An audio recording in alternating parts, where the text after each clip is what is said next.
कर जाएंगे।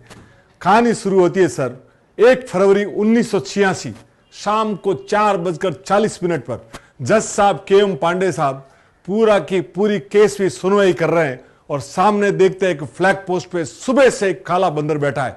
लोग उसको मूंगफली दे रहे हैं, केला दे रहे हैं, पर वो बंदर नीचे देखने को तैयार नहीं है।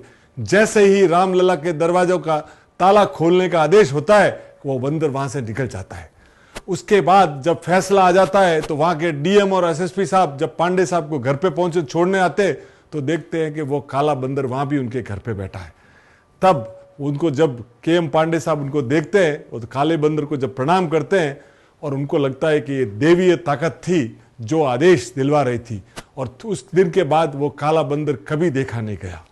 दूसरा K पारासरन साहब, दुनिया के सबसे नामी वकीलों में से एक, जिन्होंने रामलला का सुप्रीम कोर्ट में केस लड़ा at the age of 92, Padma Vibhushan 2 बार के अटॉर्नी जनरल रह चुके। जब वो कोर्ट में आते थे तो बिना चप्पल आते थे। उनको जब जज साहब ने बोला कि आप 92 ईयर्स के आप बैठ जाइए तो उन्होंने बोला कि मैं बैठूंगा नहीं, भगवान राम का केस लड़ रहा हूं तो मैं खड़ा रहकर बिना चप्पल। और शनिवार की शाम जब ये फैसला आता है 2019 9 नवंबर को, तो वो कहते हैं कि ऐतिहासिक फैसला आया कि रामलला के दरवाजे मंदिर का निर्माण होया जाए। तो सोमवार की शाम दिल्ली में 2nd फ्लोर पे रात को 8:45 पर 30 से 40 बंदर, वहां दिल्ली में जहां साहब रात को एक बंदर दिखाई नहीं दे, वहां 30 से 40 बंदर उनके 2nd फ्लोर के टेरेस पे आ गए।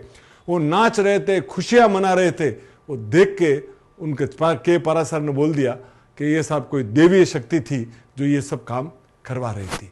अभी जब ये मंदिर बन रहा था तो रामलला की मूर्ति अरुण योगीराज जो मैसूर के हैं, MB है और 5 पीढ़ी से शिल्पकार है, जब मूर्ति बना रहे थे 7 महीनों से, तो रोज एक बंदर आता था शाम को 4 से 5 के बीच में। तो उन्होंने थोड़े दिन तो नोटिस नहीं लिया, बाद में देखा कि वो डेली आ रहा है तो उन्होंने ट्रस्ट कह दिया, तो उन्होंने बोला कि आने दीजिए। और उसके बाद एक बार तिरपाल और दरवाजा बंद किया था तो वो दरवाजा खटखटा के अंदर आया और पूरे 7 महीने वो बंदर आता रहा, आता मूर्ति को निहारता और शांति से चला जाता। उसके बाद जब फैसला, जब प्रतिष्ठा हुई 22 जनवरी को, तो आप सुनिए ने कितनी सिक्योरिटी होगी सर। और 23 जनवरी को वापिस एक काला बंदर आया तो लोगों सिक्योरिटी दौड़ी कि भाई कहीं ना कहीं मूर्ति को कोई नुकसान नहीं पहुंचाए, पर वो तो शांत चित्त से आया, दर्शन किया और पूरी दरवाजे से निकल गया।